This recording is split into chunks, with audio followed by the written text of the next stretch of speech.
365일 건강하게 사는 법을 알려드리는 건강 365 유다현입니다. 각종 모임이나 술자리가 잦아지면 걱정하는 분들이 있습니다.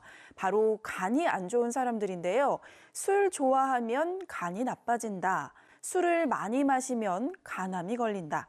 이렇게 술 얘기가 나오면 간 질환도 빼놓을 수 없죠. 그래서 이번 시간에는 간 질환에 대해서 얘기를 해보려고 하는데요. 그중에서도 간암의 큰 원인이 되는 지방간에 대해서 살펴보려고 합니다. 이 자리에는 서울백병원 소화기내과 류수영 교수님 모셨습니다. 교수님 안녕하세요. 네, 안녕하세요.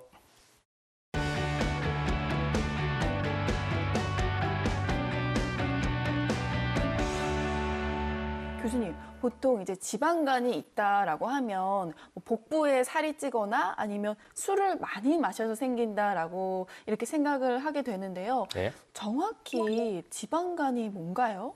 네, 말씀하신 그대로 지방간은 간에 지방이 과도하게 낀 상태를 말하거든요. 네.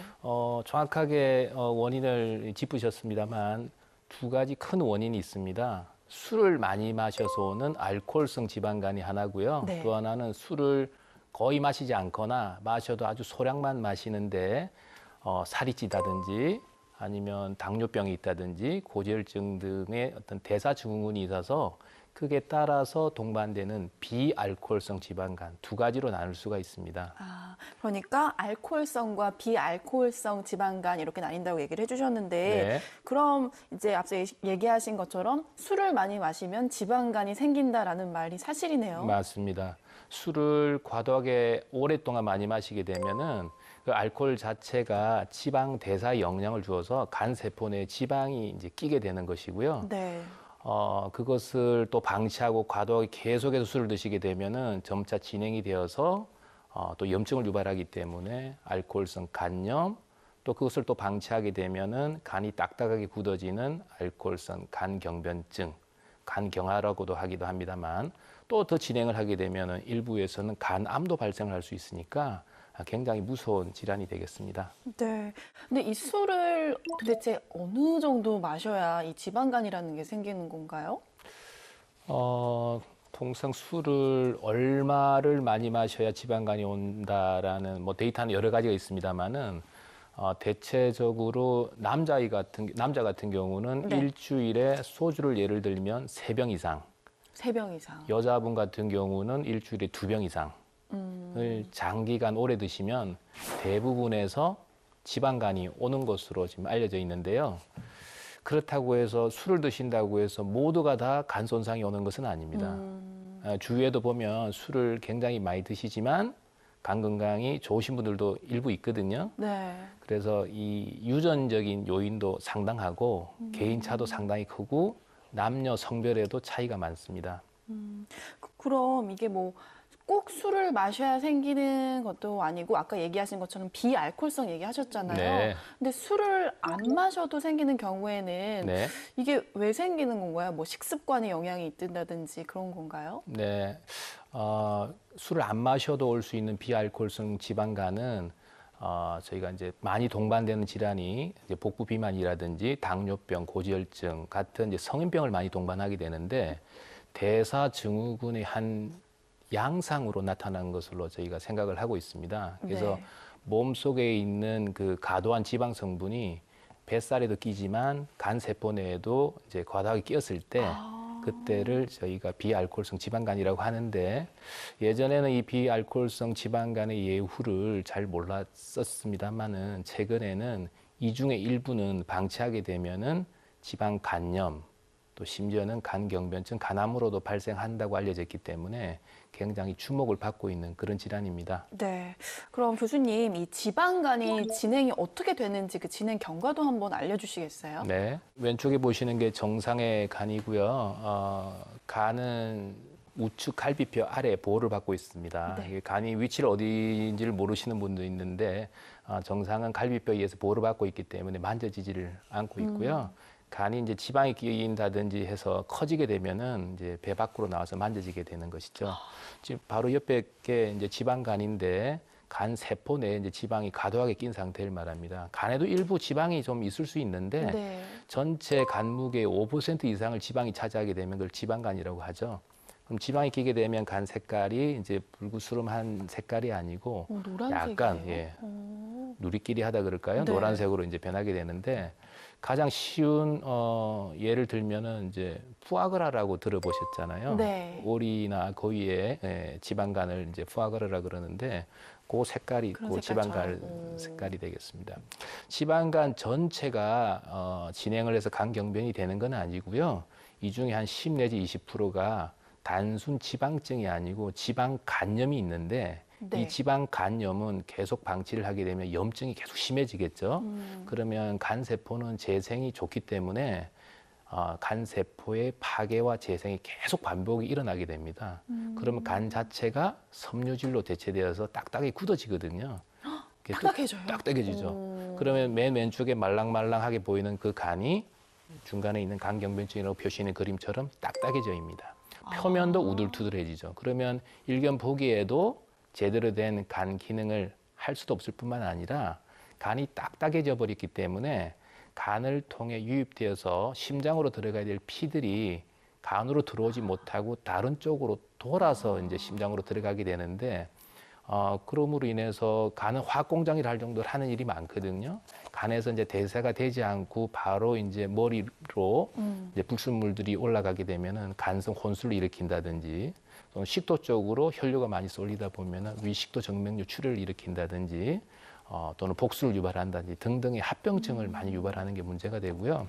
또 간경변증의 아주 일부에서는 간암으로도 발전을 하게 되는데 간암은 굉장히 예후가 좋지 않은 암으로 알려져 있기 때문에 간경변증이 오게 되면은 간암으로의 진행의 되는지 안 되는지를 굉장히 철저하게 지켜봐야 됩니다. 그래서 지금 쭉 흐름도를 보여드렸는데 지방간 정도에서 원인을 제거하기만 하면 다시 원 상태로 돌아갈 수 있기 때문에 지방간이 이제 진단이 되게 되면은 그 원인을 제거하고 치료를 하는데 초점을 둬야 되고요. 간경변증이 되어버리면 다시 원 상태로 돌아가기는 상당히 어렵습니다.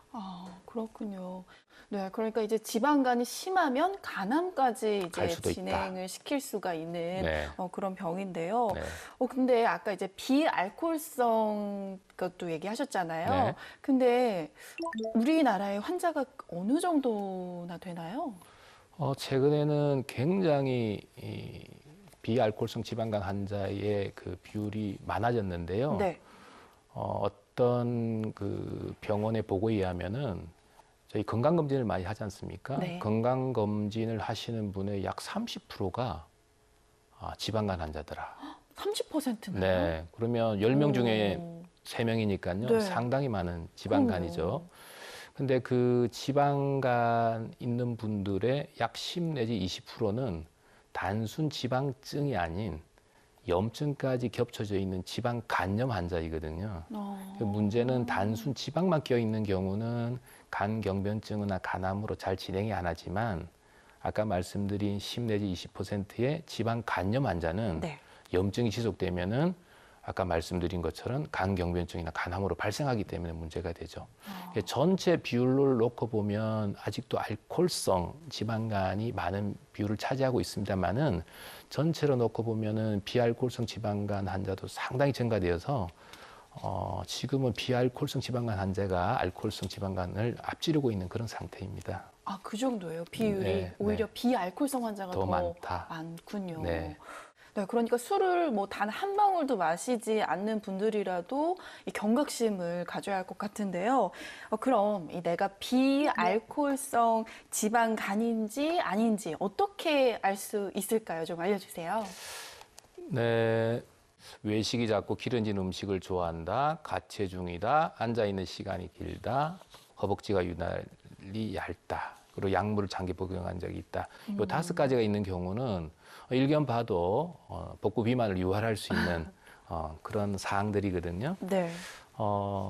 지방간, 비알코올성 지방간은 인슐린 저항성으로는 대사증후군이 한 양상으로 지금 받아들여지고 있기 때문에 대부분의 환자들이 복부 비만이나 당뇨병, 고지혈증, 고혈압, 심지어 통풍 같은 성인병들을 많이 동반하고 있어요. 근데 간은 신경세포가 없기 때문에 자각 증상이 거의 없습니다. 신경세포가 없어요? 없습니다. 거의 없고요. 아, 그래서 간을 둘러싸고 있는 얇은 피막에는 신경이 있거든요. 그래서 네. 간이 지방이 끼어서 커지게 되면은 피막을 살짝 밀기 때문에 그때는 우측 상복부의 분통이라 그럴까요? 네. 뻐근한 느낌 정도를 느낄 수는 있고 그 외에는 증상이 없습니다. 그래서 아까 말씀드린 당뇨병, 고지혈증, 뭐 고혈압 이런 분들이 건강검진을 해서 우연히 지방간이 발견되는 경우가 많은데요. 제일 좋은 진단 방법은 복부 초음파입니다. 복부 초음파. 네, 초음파를 하게 되면 비용이 그렇게 크게 비싸지도 않고 방사선에 노출될 우려도 없기 때문에 네. 가장 쉽게 지방간을 진단할 수 있는 방법인데요. 어떤 분들은 혈액 검사로 지방간 진단을 할 수 있지 않나 그렇게 이야기를 하시는데 네. 혈액 검사에서 정상보다 약간 높게 나오는 분들이 제일 많지만 정상인 분들도 꽤 많고요. 아. 예. 또 심지어는 뭐 아주 높게 올라가는 분은 정상 10배까지도 올라가기도 하지만 다양한 양상입니다. 그리고 아까 얘기 드린 것처럼 단순 지방증보다 지방 간염이 문제라고 말씀을 드렸는데 네. 이 단순 지방증과 지방 간염을 피검사로도 감별할 수가 없어요. 또 초음파로도 감별할 수가 없어요. 그럼 어떻게? 네, 조직 검사로밖에는 할 수가 없는데 아. 조직 검사는 일단 비용이 좀 들고 조금 통증도 유발할 수 있고 또 입원을 해야 되기 때문에 가능한 저희가 하지 않는 방법이고요.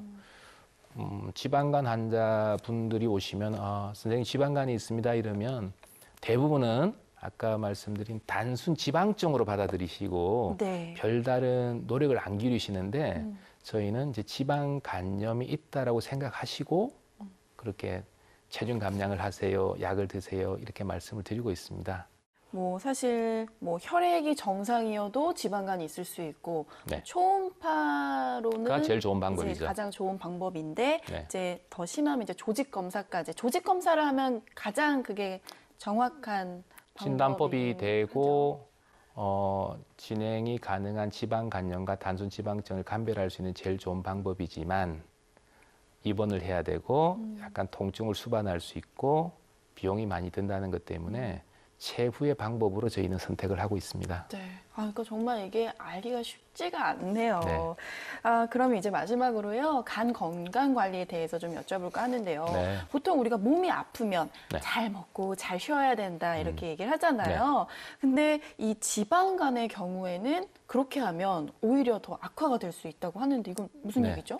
우선 잘 쉬는 것부터 말씀드리면 예전부터 간이 안 좋으면 무조건 쉬어라, 무조건 누워 있어라 이렇게 말씀을 했는데 그렇지는 않고 네. 일상생활은 가능하십니다. 그러나 너무 격렬한 운동이나 노동 같은 거는 피하는 게 좋고요. 네. 가벼운 운동 정도는 하시는 게 좋겠습니다. 지방간이 있는 상태에서 간이 안 좋으니까 잘 먹으라 이런 말씀 때문에 고열량의 음식을 과도하게 더 드시게 되면 지방간이 더 악화되겠죠. 더 쌓일 것 같은데요. 뱃살이 더 지방이. 네. 찌게 되고 간이 지방도 더 끼게 되겠죠. 그러면 오히려 더 간 손상을 가중시키기 때문에 저탄수화물, 네, 저탄수화물. 과당, 그다음에 저칼로리의 음식을 소량 즐겁게 드시는 것이 가장 좋은 식사 습관입니다. 네. 그럼 교수님, 술 같은 경우는 뭐 당연히 금주를 하는 게 좋긴 하겠지만 불가피하게 마셔야 되는 상황이 있을 수 있잖아요. 네. 어느 정도로 마셔야 될까? 관리를 어떻게 해야 될까요? 술을 많이 마셔서 병원에서 선생님은 알코올성 간질환이 있습니다. 술을 끊거나 줄이셔야 되겠습니다. 하는 분들은 술을 끊는 게 제일 좋고요. 네. 꼭 드셔야 된다 그러면은 일주일에 소주로 치면은 남자는 2병 이내, 여자는 1병 이내로 술을 드시고 난 뒤에는 꼭 간이 쉴 수 있는 휴식의 날을 2, 3일 두시고 폭음하지 않는 그런 습관을 기르는 게 좋겠습니다. 네. 이 지방간이 있으신 분들이라면 가장 중요한 게 금주 그리고 운동이 아닐까 싶은데요. 방금 원장님께서 말씀해 주신 사항 잘 기억하셔서 건강관리 잘 하시기 바랍니다.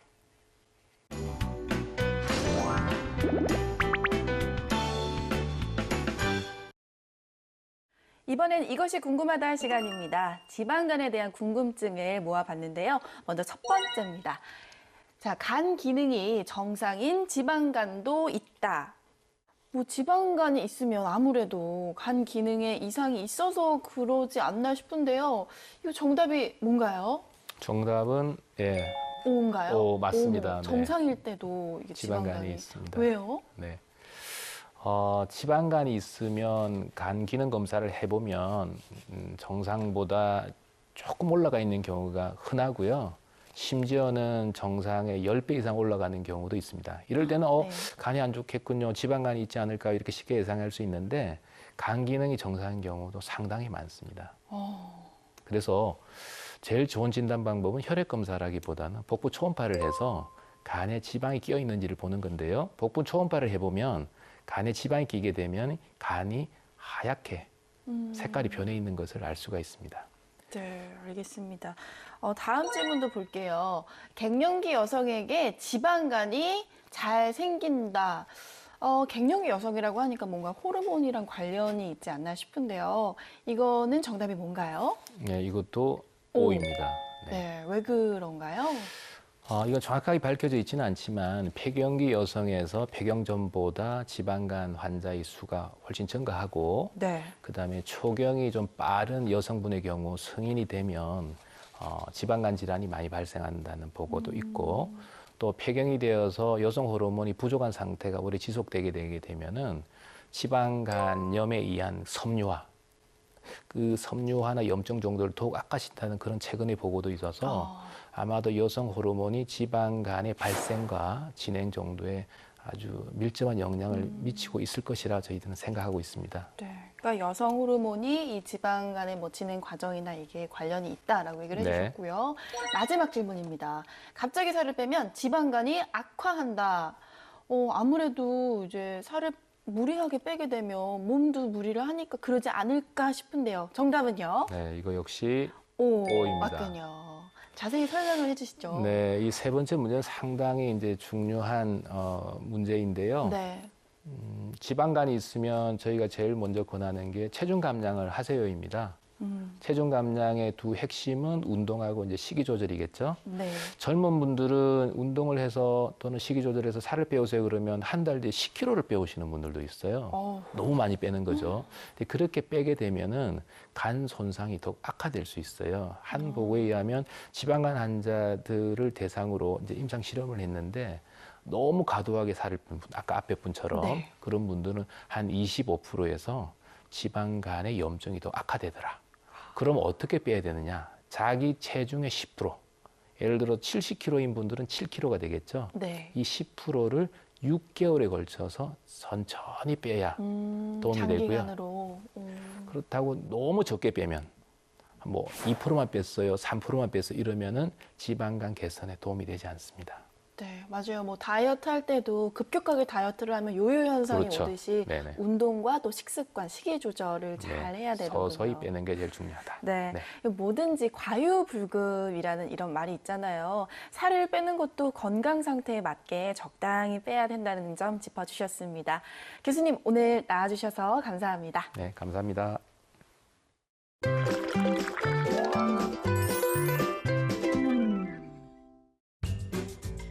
안녕하세요, 셰프 정호균입니다. 요즘 꼬막이 제철이라 많이들 드시죠?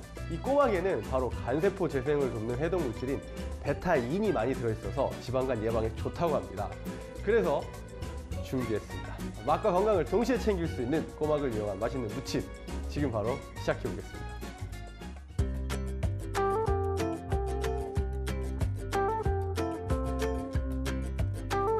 자, 오늘은 제철 음식인 꼬막을 가지고 무침을 해보겠습니다. 꼬막하고 보통 뭐랑 잘 어울릴까 많이 생각하시는데요. 보통 꼬막 무침 할 때 파, 마늘 다져서 이렇게 버무리시잖아요. 그리고 저 같은 경우 별미로 골뱅이 무침하는 것처럼 꼬막을 넣고 먹어요. 근데 오늘은 조금 특별하게 꼬막에다가 돌나물을 섞어서 해보겠습니다. 제가 팁을 하나 드릴게요. 꼬막을 삶을 때 어떻게 삶으세요, 여러분들? 집에서 깨끗이 세척해서 그냥 뜨거운 물에 그냥 삶으시죠? 근데 조개라는 게 삶을 때 그냥 이렇게 꼬막을 놔두면 입이 다 벌어져요. 근데 사실 꼬막은 국물을 먹는 게 아니라 꼬막 알맹이를 먹는 거잖아요. 그러면 입이 벌어지면 어떻게 됐어요? 꼬막의 맛이 다 빠지겠죠. 그래가지고 꼬막 삶을 때는 꼬막을 넣고 끓이면서 계속 저어주셔야 돼요. 그럼 저으면 꼬막이 입을 안 벌려요. 그럼 그걸 꺼내가지고 톡 벌려가지고 물에 살짝 헹궈서 먹으면 더 진한 맛을 느낄 수 있는 게 오늘 요리의 포인트겠습니다. 그릇에 간장, 고춧가루, 꿀을 넣어주세요. 자, 참기름은 마지막에 다 묻힌 다음에 넣도록 할게요. 그 참기름 특유의 향이 날아갈 수 있으니까 참기름은 마지막에 넣도록 하겠습니다. 자, 이렇게 보시는 것처럼 각종 재료가 다 들어갔고요. 근데 아까 말씀드린 것처럼 오늘 파를 다지지 않고 슬라이스해서 좀 넣어 볼게요. 파향이 너무 좋고요. 파 씹는 맛이 좋아서 이렇게 넣도록 해보겠습니다. 그리고 이제 여러분들이 무침하실 때 모든 재료를 다 넣고 하잖아요. 그거보다는 하나씩 넣어가면서 양념을 묻혀서 하는 게 더 맛있습니다. 자, 그렇게 해서 양파를 제가 한번 넣어보도록 할게요. 양파는 얇게 썰어줍니다. 오이도 먹기 좋은 크기로 썰어서 넣고 잘 버무려줍니다. 자, 그리고 여기서 중요한 게 있어요. 돌나물을 같이 넣는 게 아니라 꼬막을 먼저 넣고 돌나물을 넣는 거예요. 자, 한번 꼬막을 넣어볼까요? 자, 꼬막을 넣어주시고요. 꼬막을 넣고요. 여기서 꼬막을 버무려 주세요. 여기에 이제 아까 준비해온 참기름하고 돌나물을 넣고 버무리도록 하겠습니다. 자, 참기름을 넣어주고요. 자, 그리고 돌나물을 넣어주도록 하겠습니다. 자, 돌나물은 너무 많이 넣지는 마세요. 너무 많이 넣게 되면 돌나물 자체에 수분이 많기 때문에 간이 안 맞아요. 그래서 돌나물은 씹힐 때 향을 줄 수 있을 정도로만 주고 살짝 버무려 줄게요. 자, 이렇게 버무려 줍니다. 잘 버무러진 돌나물 꼬막 무침을 그릇에 담아줍니다.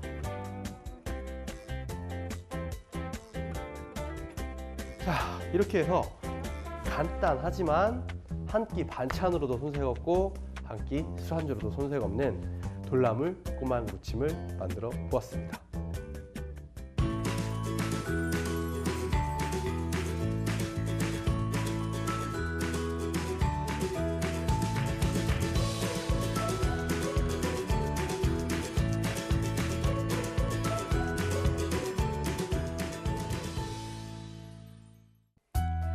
간은 우리 몸의 오장육부 중에서 가장 큰 장기인데요. 그만큼 세심한 관심이 필요하다는 뜻이기도 합니다. 대한간학회에서는 간을 사랑하는 방법이라고 해서 몇 가지를 소개했는데요. 이 과로를 피하고 술은 주량 이하로 마시되 습관적으로 마시지 않고 또 음식은 신선한 재료로 만들어서 즐겁게 먹는다입니다. 간 건강을 관리하는 데는 특별한 치료보다는 관심과 예방이라는 점 기억하시면 좋을 것 같습니다. 저는 다음 시간에 다시 찾아뵙겠습니다. 고맙습니다.